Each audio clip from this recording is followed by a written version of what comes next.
listening to the Badass is the New Black podcast. I'm Krissy Chin, your host, here to teach you how to build an online business that you love and in a way that allows you to work a little bit less so you can enjoy a whole lot more.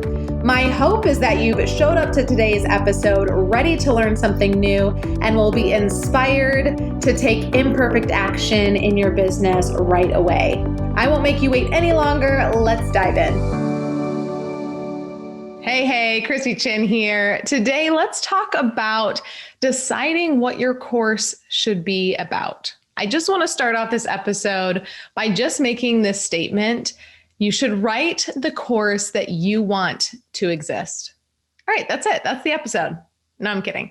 Let's keep going and diving deeper into that to help you get some clarity on really what you should be writing your course about. So that's right. It's perfectly acceptable to build the course that you wish existed when you were learning how to do that thing that you teach or that you wish existed right now for you. All great products and businesses started because someone created something that they wished existed.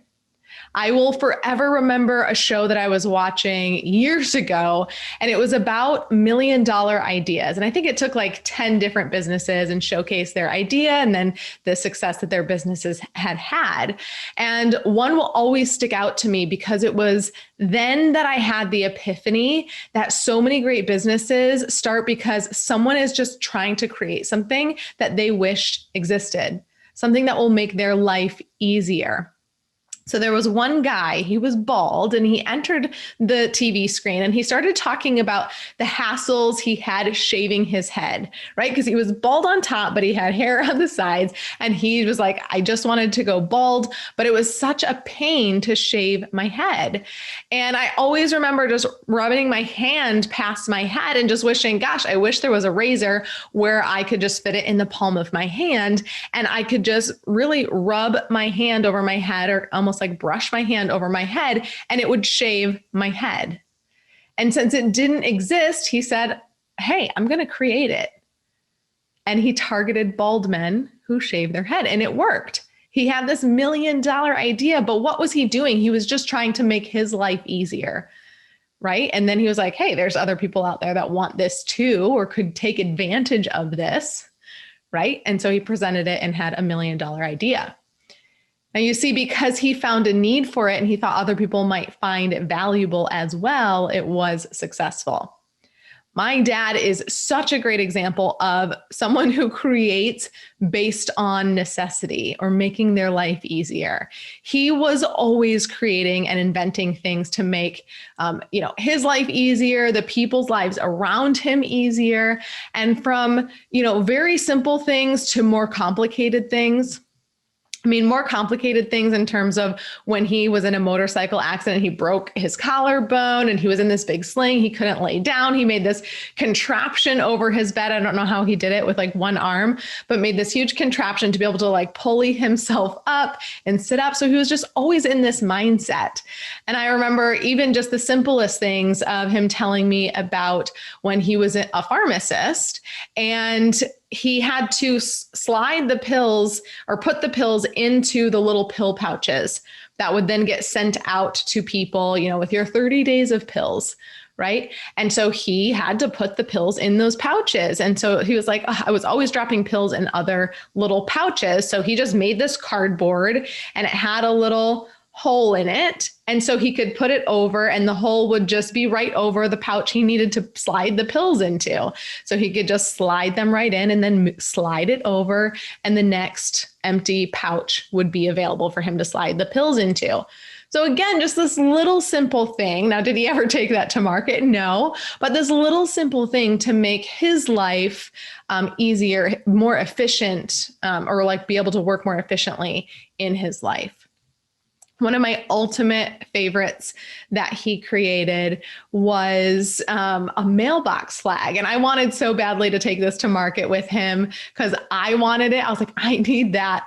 And I never got a chance to get one before he passed, but maybe I'll have to just go look at his design on his mailbox and kind of take it and do my own. But he had this idea that he needed to create this flag. So let me just kind of paint the picture for you. We lived on a hill. It wasn't a big hill when we were growing up, but if you mailed something out, you put the flag up on your mailbox, right? If you have like a traditional mailbox that sits in front of your house. So you put the flag up so the mail person knows that you've got mail that's being sent out. And when they come, they put that flag down. So, okay, maybe that way that you have mail. If the flag was up and now it's down, the mail person came. But what if you didn't mail something? How would you know that the mail came? Or better yet, how would you know if your partner already got the mail? So maybe your mail comes around 12 and you get home from work at 5 or, from running around or picking up kids from school and you're like, the mail should be here. But then what if someone else was home and they picked up the mail? Then you're going down to the mailbox and you're checking, even though someone else did. That happens all the time in my house because there's multiple adults and most of the time no one gets the mail. But it's like the one time I walk all the way down my steep driveway, open it up, I'm like, someone got the mail, right? And then I always think, I need my dad's mailbox flag. So his idea was that the flag is attached to the top of the mailbox, and then it's spring-loaded down with a little lever or latch on the door of the mailbox. And so that flag sits tucked under that little latch. And so when the mail person opens up the mailbox, that flag gets released and it springs up, right? And so then they put the mail in. And so then there's a flag up that says, hey, the mail has arrived. And so then when someone goes to get the mail, they have to reset the flag. So he would know if my mom got the mail, she would reset the flag. So he would either know there's no mail, like no mail has come, or someone got the mail and reset the flag. Right. So it's super helpful. And I remember he always said that the neighbor always would look out to see if his flag was up or down to know if the mail came. But then, of course, she wouldn't know if he got the mail, reset it, it would look like it didn't come. Anyway, so it was just out of his own necessity to make his life a little bit simpler, not have to go down to the mailbox if he didn't need to, that he invented this mailbox flag. Now, yes, you can buy those, out on Amazon. So it wasn't original. Or maybe he was and other people had thought about it after.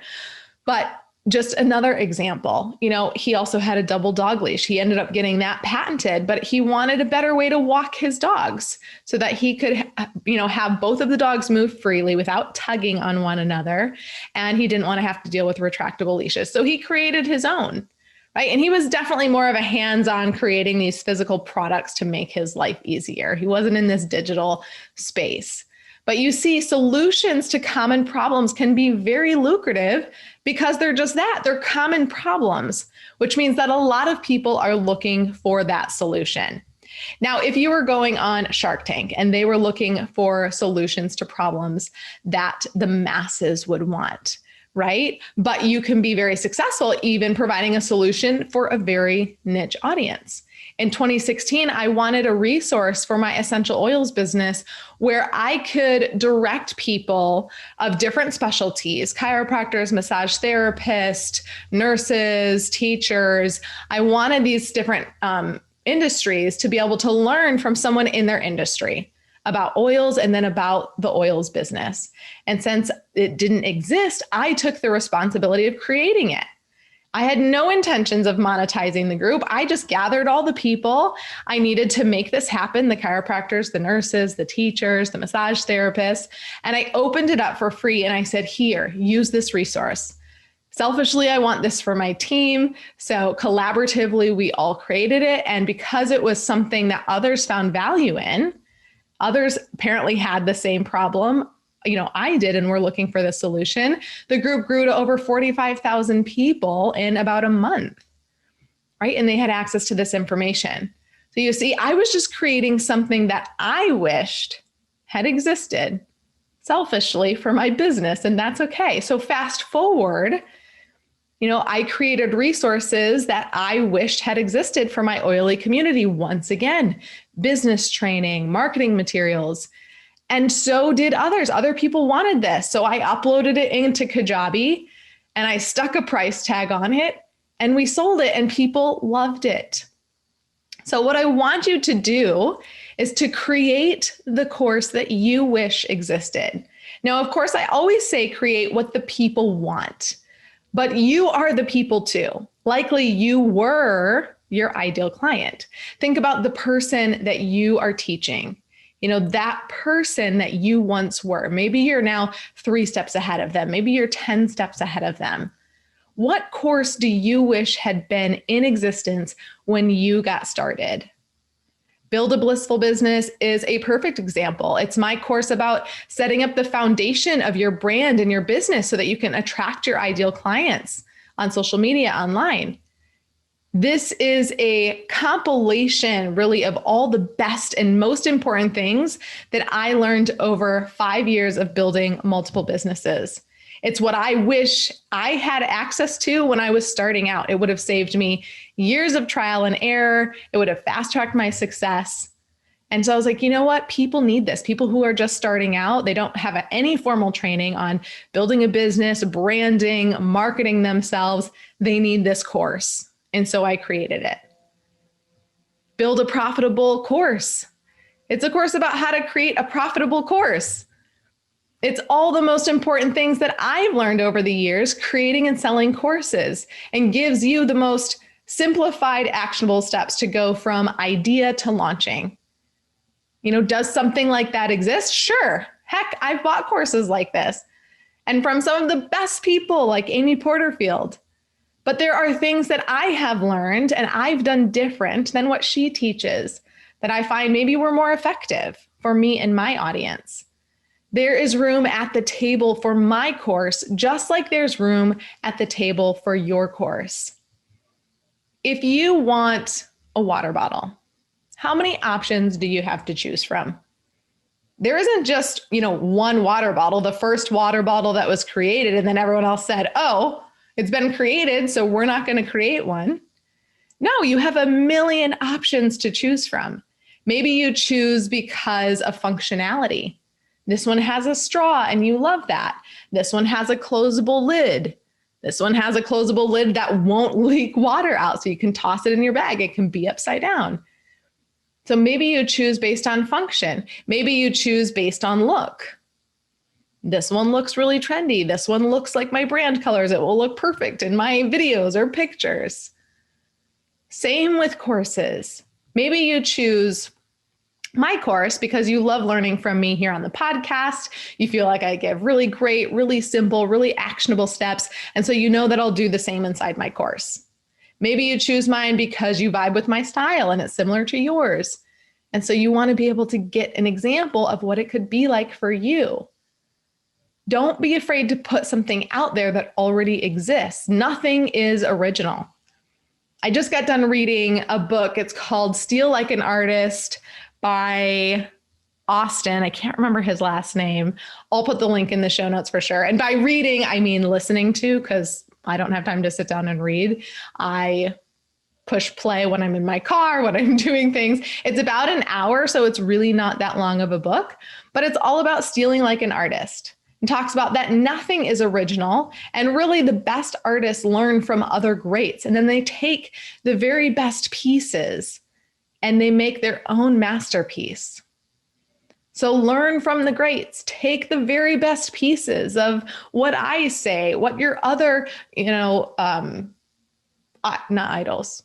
I don't know what the word is that I want to say, mentors say, and then mesh it together with your process that you come up with. And then you have this new process that you can teach, that you can create a course on.